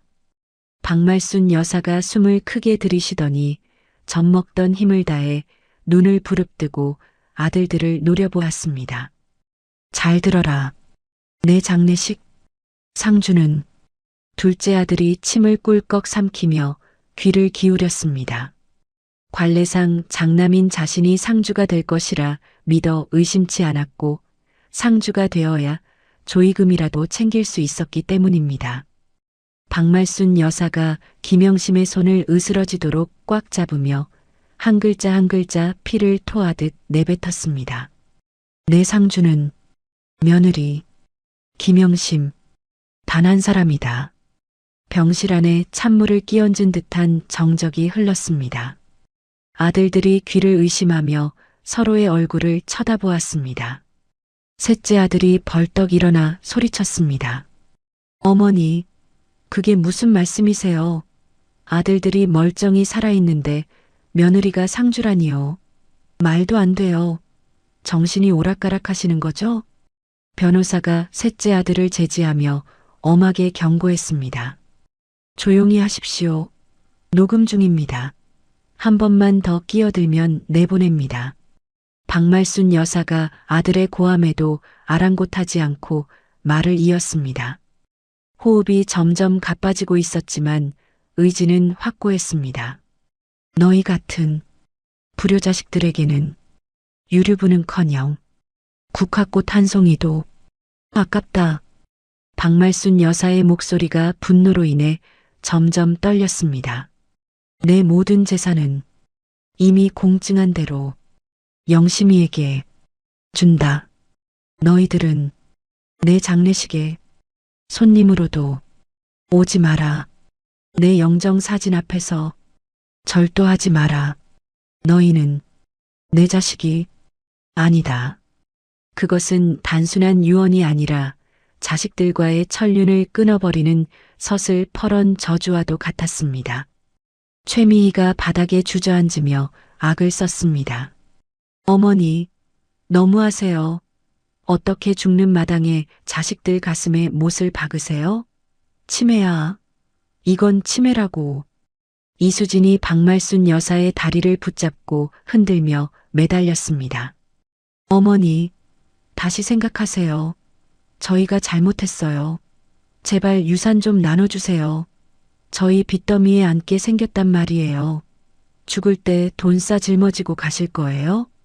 박말순 여사가 혐오스럽다는 듯 몸을 비틀어 며느리의 손을 뿌리쳤습니다. 박말순 여사가 가쁜 숨을 몰아쉬며 마지막 힘을 짜내어 호통쳤습니다. 더러운 손 치워라. 꺼져. 당장 나가. 변호사가 의료진에게 눈짓하자 대기하고 있던 건장한 남자 간호사들과 병원 보안요원들이 들어와 난동을 부리는 아들 내외를 밖으로 끌어내기 시작했습니다. 이거 나. 어머니. 유언장 다시 써요. 어머니. 변호사 네가 시켰지. 이거 무효야. 무효라고. 우린 억울해. 아들 내외의 절규가 복도 너머로 멀어지며 병실 문이 굳게 닫혔습니다. 다시 찾아온 고요함 속에서 박말순 여사의 호흡이 급격히 얕아지기 시작했습니다. 심전도 모니터의 그래프가 불규칙하게 요동치고 경고음이 빠르게 울렸습니다. B-, B-, B-, B-. 김영심이 울음을 터뜨리며 시어머니의 가슴에 얼굴을 묻었습니다. 어머니, 가지 마세요. 저 혼자 두고 어딜 가시려고요. 흐흑. 박말순 여사의 눈빛이 서서히 흐려지더니 김영심을 향해 거짓말처럼 부드럽게 풀어졌습니다. 방금 전까지 아들들을 향해 뿜어내던 도끼는 사라지고 오직 사랑과 연민만이 남아 있었습니다. 박말순 여사가 떨리는 손을 들어 김영심의 젖은 뺨을 어루만졌습니다. 그 거칠고 투박한 손바닥의 온기에 김영심의 눈물이 본물 터지듯 쏟아졌습니다. 박말순 여사가 아주 작게 귀를 대지 않으면 들리지 않을 만큼 희미한 목소리로 속삭였습니다. 고맙다. 영심아. 미안하다. 내 딸아.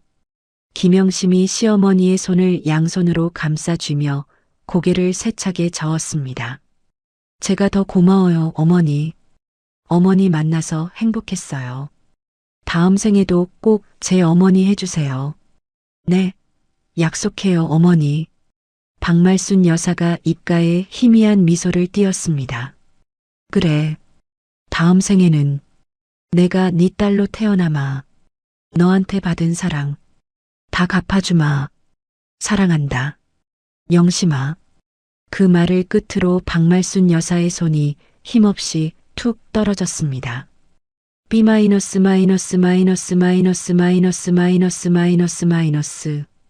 심전도 모니터에서 길고 날카로운 기계음이 울려 퍼지며 파란색 직선이 화면을 가로질렀습니다. 의사가 시계를 확인하고 차분하지만 침통한 목소리로 선언했습니다.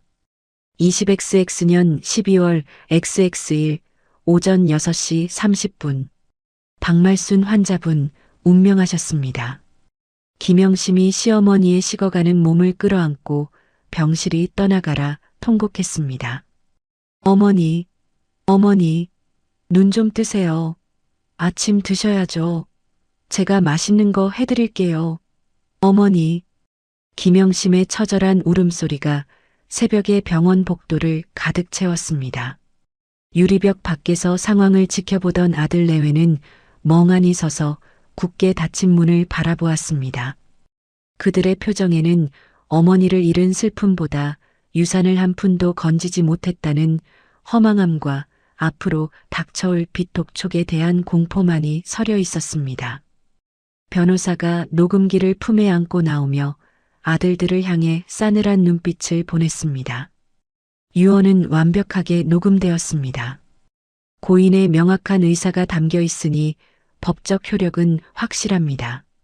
장례 절차는 고인의 뜻대로 김영심 님이 상주가 되어 진행하겠습니다. 여러분은 이 시간부로 상주 자격이 박탈되었습니다. 돌아가십시오. 둘째 아들이 다리에 힘이 풀려 바닥에 털썩 주저앉았습니다. 망했다. 진짜 망했다. 창밖으로 붉은 아침 해가 떠오르고 있었지만 그들의 세상은 이제 막 캄캄한 어둠 속으로 빠져들고 있었습니다. 오직 김영심만이 어머니의 마지막 온기를 가슴에 품은 채 세상에서 가장 슬프지만 가장 당당한 이별을 맞이하고 있었습니다. 봄날의 밥상 수정본. 장례식장은 무거운 침묵 속에 하얀 국화 향기만 가득했습니다. 영정사진 속 박말순 여사는 고생이라곤 모르고 살았던 사람처럼 옅은 미소를 띠고 조문객들을 평온하게 내려다보고 있었습니다. 검은 상복을 입은 김영심이 완장을 차고 홀로 빈소를 지키며 조문객들에게 맞절을 올렸습니다. 보통 남자들이 차는 상주 완장이었지만 그 누구도 이 일을 제기하지 않았습니다. 여느 장례식장과는 다르게 상주 자리에 덩그러니 며느리 한 사람뿐이었지만 김영심의 표정은 그 어느 때보다 단단하고 의연했습니다. 그 시각 장례식장 입구 로비에서는 한바탕 소란이 벌어지고 있었습니다. 건장한 경호원들이 입구를 철통같이 가로막고 서 있었고 상복도 제대로 갖춰 입지 못한 아들 내외가 고래고래 소리를 지르며 난동을 부리고 있었습니다. 둘째 아들이 경호원의 멱살을 잡으려다 제지당하며 악을 썼습니다. 이거 안 나? 내가 상주야. 장남이라고. 내 어머니 장례식인데 왜 아들이 못 들어가게 해? 최미희가 바닥에 주저앉아 대성통곡하며 행패를 부렸습니다. 아이고 어머니, 세상에 이런 법이 어디 있어요. 며느리가 시어머니 죽여놓고 아들들도 못 보게 하네. 여러분, 세상 사람들 이것 좀 보세요. 저 여자가 독사예요. 지나가던 다른 빈소의 조문객들이 혀를 차며 그들을 피해서 들어갔습니다. 경호팀장이 무전기를 끄며 싸늘하게 경고했습니다.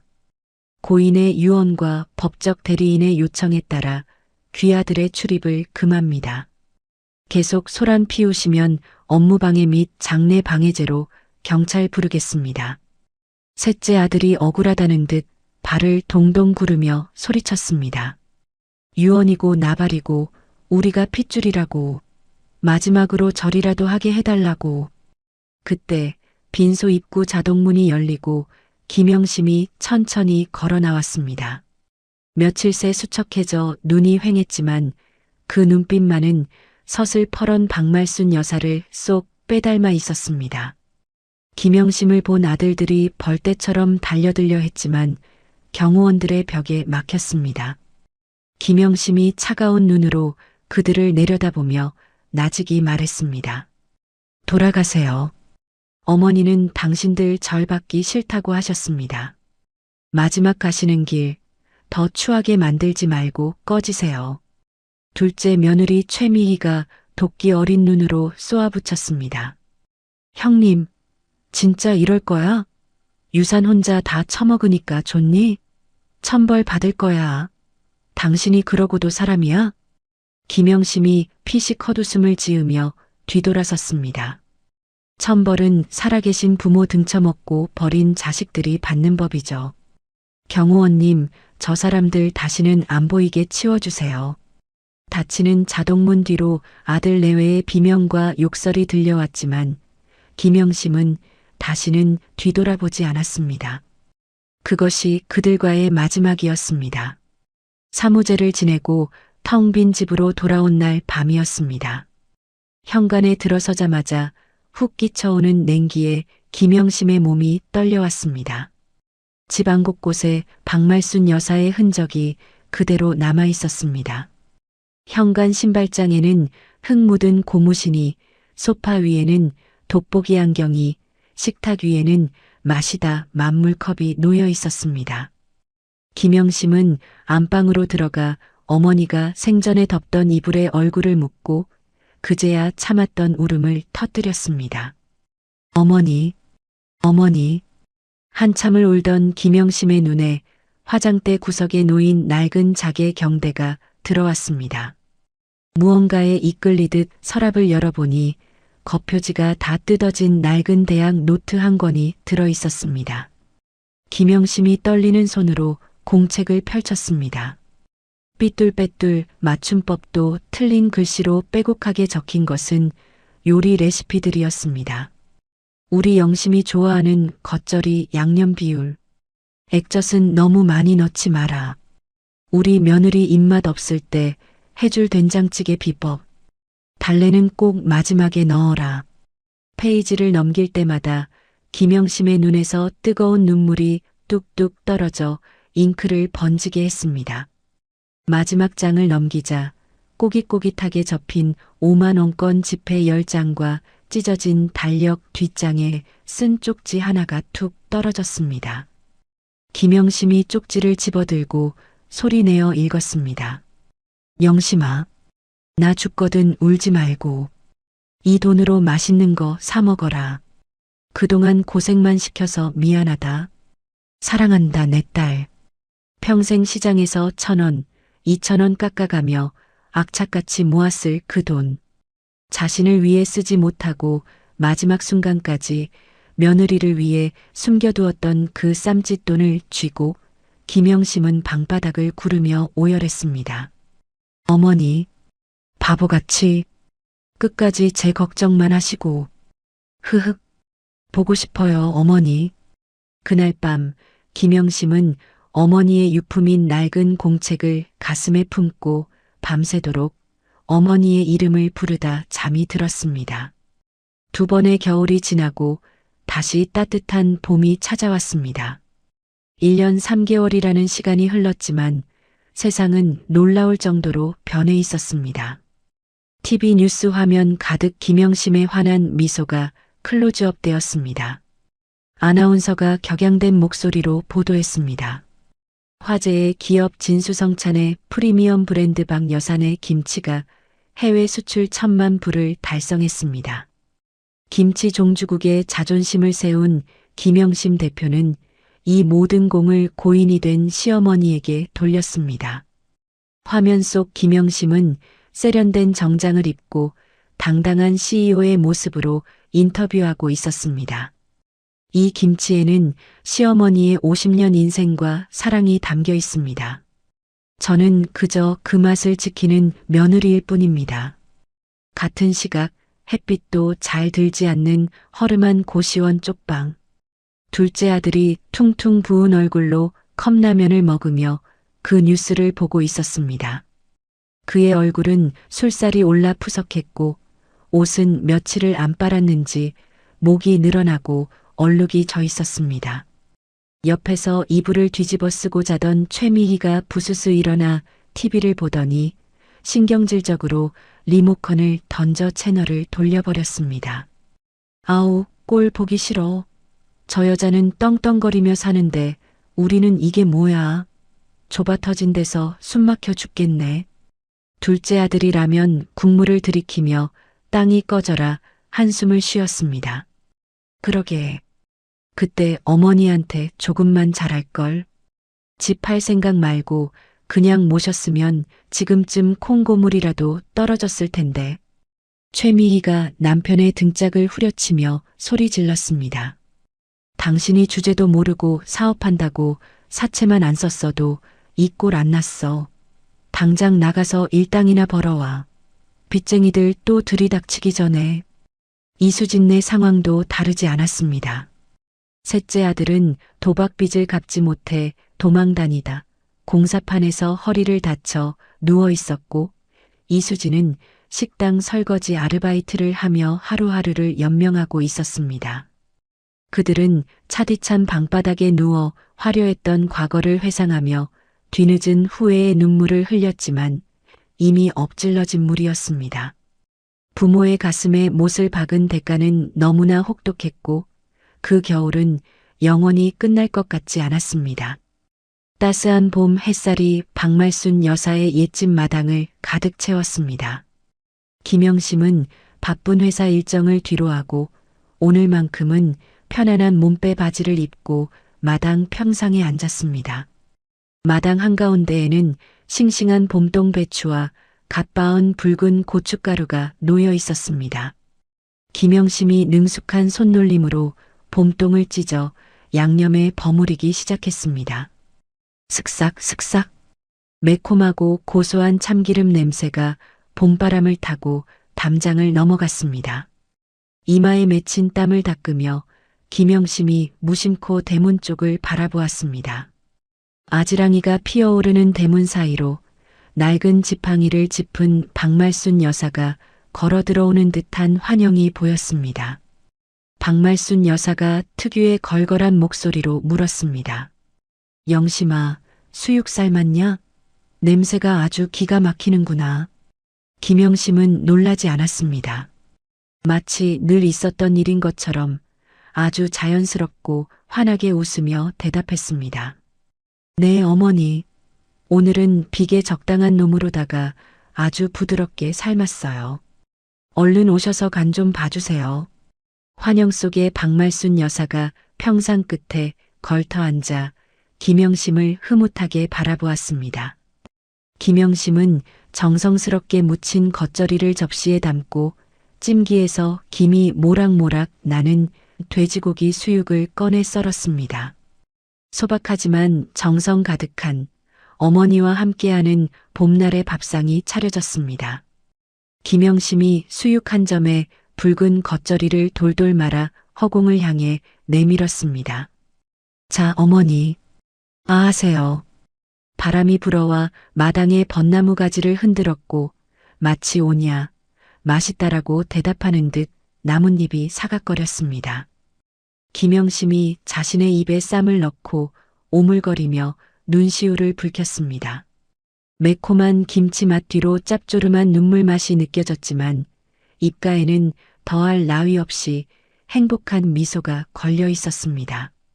어머니, 저 잘 살고 있죠? 걱정 마세요. 저 이제 진짜 행복해요. 따뜻한 햇볕 아래 김영심은 혼자였지만 결코 혼자가 아니었습니다. 그녀의 곁에는 언제나 든든한 어머니의 사랑이, 그리고 코끝을 찡하게 만드는 매운 김치 냄새가 함께하고 있었습니다. 담장 너머로 흐드러지게 핀 노란 개나리꽃이 두 여자의 밥상을 축복하듯 화사하게 흔들렸습니다. 영심 씨의 마당에 내리쬐던 따스한 봄 햇살이 여러분의 마음에도 전해졌나요? 비록 핏줄은 아니었지만 그 누구보다 서로를 아끼고 사랑했던 고부간의 정이 얼어붙은 세상에 작은 위로가 되는 시간이었습니다. 반면 탐욕에 눈이 멀어 부모를 버린 자식들이 맞이한 초라한 결말은 인과응보라는 세상의 이치를 다시 한번 깨닫게 해주네요. 혹독한 겨울바람을 견뎌낸 배추가 가장 깊은 맛을 내는 김치가 되듯 영심 씨가 흘린 눈물과 땀방울은 결국 성공이라는 달콤한 열매가 되어 돌아왔습니다. 여러분도 지금 혹시 추운 겨울 같은 시련을 지나고 계신가요? 너무 걱정하지 마세요. 영심 씨에게 찾아온 저 봄날처럼 묵묵히 성실하게 살아가는 여러분에게도 반드시 눈부신 봄날이 찾아올 테니까요. 오늘 저녁에는 소중한 가족들과 따뜻한 밥 한 끼 나누며 서로의 온기를 느껴보는 건 어떨까요? 이야기를 끝까지 들어주신 분이 계시다면 잘 들었다고 구독과 댓글 하나만 남겨주세요. 감사합니다.